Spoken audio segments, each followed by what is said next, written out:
So, we now have the final trailer for House of the Dragon Season 3, and well, it's kind of the trailer I've been hoping to see. Something to give me some true optimism that the show may have learned from some of the harsh lessons from the divisive Season 2. While there are some plot elements that can't be fixed, it looks like some of the negative aspects of the second season have been addressed. If you watched my recent Season 3 videos, while I've been looking forward to Season 3, it's not drawn me in the same way Season 1 or 2 did in the build-up to it. I was much more hyped and focused on A Night of the Seven Kingdoms. But this trailer really did just enough to draw me in and remind me what it is I love about House of the Dragon in the first place. In all, this was a much better trailer than the prior two, and did a significantly stronger job at selling the show. From this first trailer, we also get a good idea of where they might be taking the plot this season,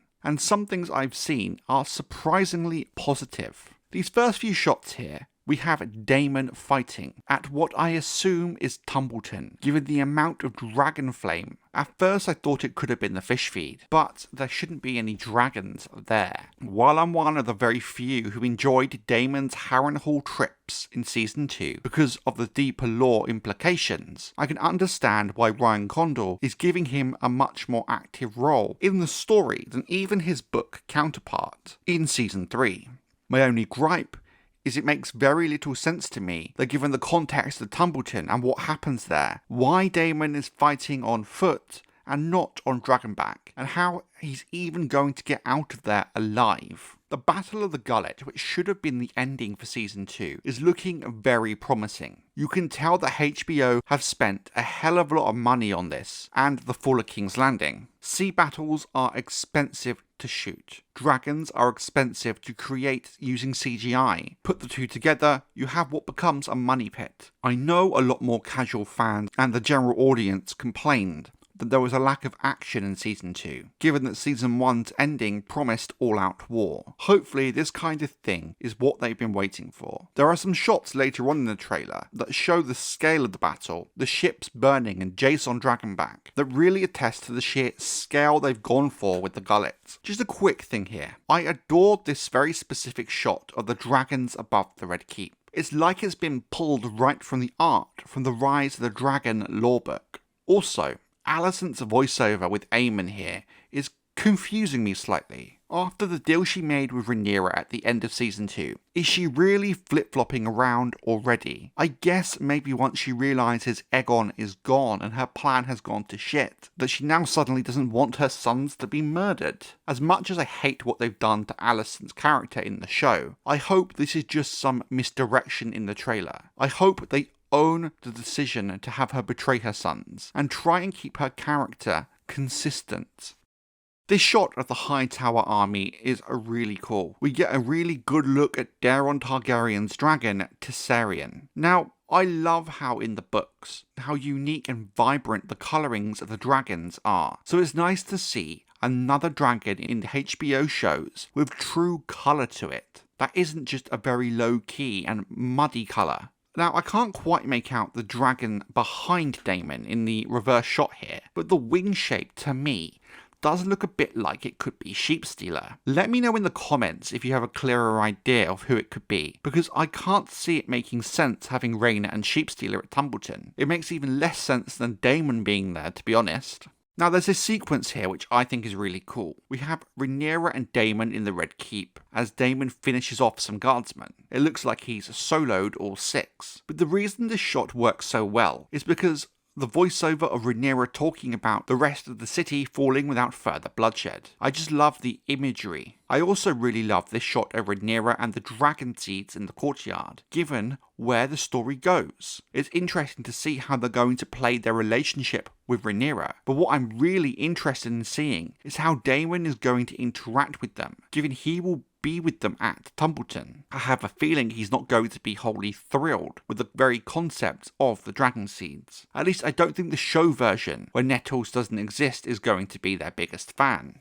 So our previous speculation in the comment sections does appear to be the case. And Alicent, after realizing her plan has failed, is going to try and escape the city before Rhaenyra arrives with Helaena and Jaehaera. Given the context of the rest of the trailer, her plan must seemingly fails. I really love Corlys speaking some sense in his monologue to Daemon here. I'm really starting to see how they're going to start to shift his character towards the conclusion of his book plot over the course of season 3. So when we get there in season 4, it's not going to be so jarring for the general audience. Also, intercutting it with the shots of Vhagar burning Harrenhal with Aemond walking away really hammers home Corlys' point. What a wonderful shot that is, by the way. The sequence with Rhaenyra and Alicent here is interesting. I guess Rhaenyra will be frosty at her so-called betrayal, but merciful to Alicent and Helaena. But what's really vital is what Alicent is saying here, because it's really setting up where Rhaenyra is heading with season 3. This shot of her in bed looking overwhelmed and broken, as well as some other shots like this throughout the trailer, indicate that they might not actually be shying away from some of the darker aspects of Rhaenyra as a character, and her declining mental health and paranoia as the story progresses. Now, I love this shot of the Riverlands army on the march, mostly because Game of Thrones was often very guilty of sticking to the use of the 5 or 6 main house banners. So the Stark banners were just the default North banners, the Tullys the default Riverlands banner. So what is really nice to see is House of the Dragon showing the viewer that this isn't just a Tully army, but one made up of many Riverlords to create one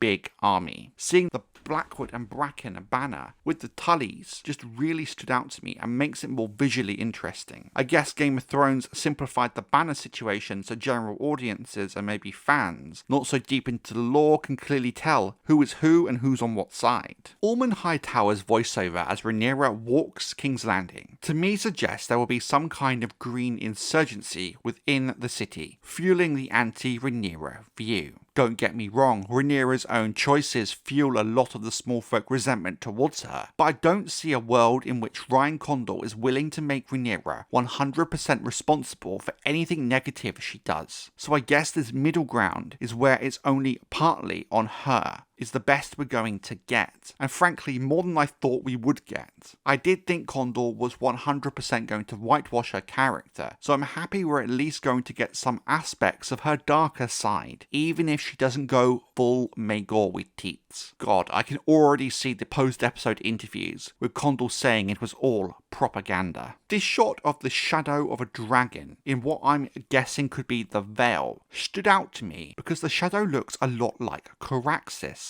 Now, other than Rhaenyra, I can't think of any other reason Daemon could actually be going to the Vale. I have no idea where we can place it. This next sequence of shots, we have Tumbleton, the Winter Wolves, Black Alley staring intently at Daemon, more Winter Wolves, and from this shot alone, I'm already loving the casting of Roddy the Ruin. I'm so glad he didn't get cut. There were some rumours floating around after season 1 that we're just going to have Cragen Stark lead the Winter Wolves, so I'm glad this wasn't the case. From the following shots of Tumbleton kicking off, it's already looking a chaotic battle, and I love it. Something HBO has done right with these Song of Ice and Fire TV shows is get across how chaotic and fast-paced these battles could really be, and the sheer brutality of them. This shot here of Criston Cole has confused me, because I can't place it. It's not the fish feed.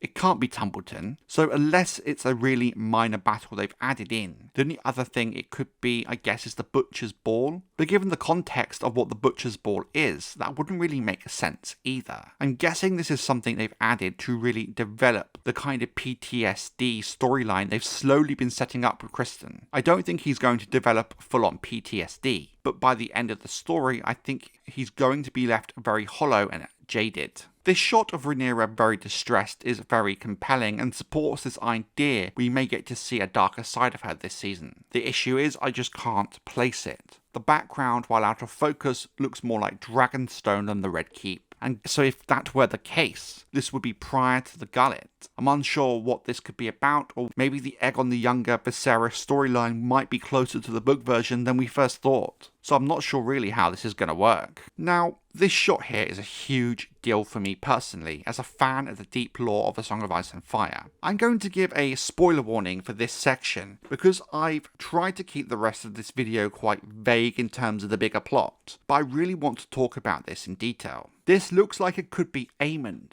giving Alys Rivers a dragon egg. Now, we know that as per Fire and Blood, Alys has Aemond's son, and they were supposedly, by her telling, married. In the wake of the dance, she claims Harrenhal and rules there as a witch queen, claiming Aemond's son is the rightful king of Westeros. Now, we don't really know what happens to her or her son. It's one of the huge cliffhangers of Fire and Blood. It seems to me she will be the antagonist for King Aegon III and Viserys to overcome. There is also a wild tinfoil hat fan theory. Alys and Aemond's son goes on to form House Went, a video I am working on, because while it's a huge tinfoil hat theory, it's an interesting idea, because it would mean the current generation of Starks, like Robb, Sansa, Arya, Bran, Rickon, via Catelyn, and Catelyn herself, would be descendants of Alys and Aemond, given that her mother was of House Went. Now, the reason I think the show might be touching upon Alys's post-dance story here is she's last seen at Harrenhal with a small army, her son, and what appears to be a living dragon. Or at least that's what the sole survivor of the encounter claims. Aemond giving Alys an egg maybe now supports this version of events. Another idea I had is maybe Alys is going to use the egg in some kind of magic ritual, maybe using black magic to get pregnant. Who knows? But for me personally, this was the single most compelling shot of the entire trailer.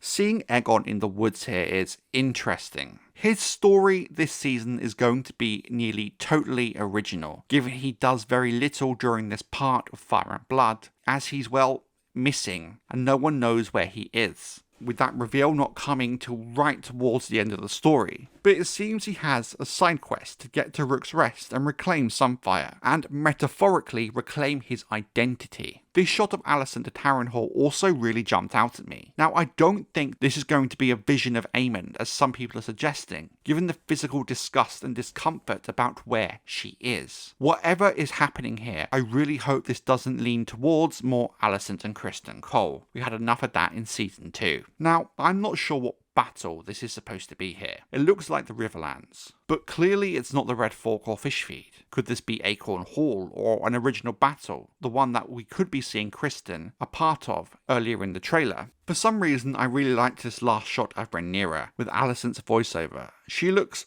odd and kind of distracted again, pointing towards maybe the start of her mental decline. As I said, this trailer was much better than the last two and has made me less pessimistic about Season 3. Yes, I still have huge issues with the direction the show has taken, and nothing is going to change that. It's too late for them to fix it, and they wouldn't even do so if they could. Ryan Condal's 100% committed to his version of the story, but I am seeing a lot of things in this trailer that do excite me. What I've done now with House of the Dragon is reverted to how I treated the later seasons of Game of Thrones after Season 5. The show is the show, the book is the book. They can both coexist and be separate entities. Game of Thrones still had some great things and moments of brilliance when they went off book, but I will forever, as a book fan, mourn the loss of potential of sticking to the source material, or at least the core narrative, themes and purpose of George R.R. Martin's storytelling and writing.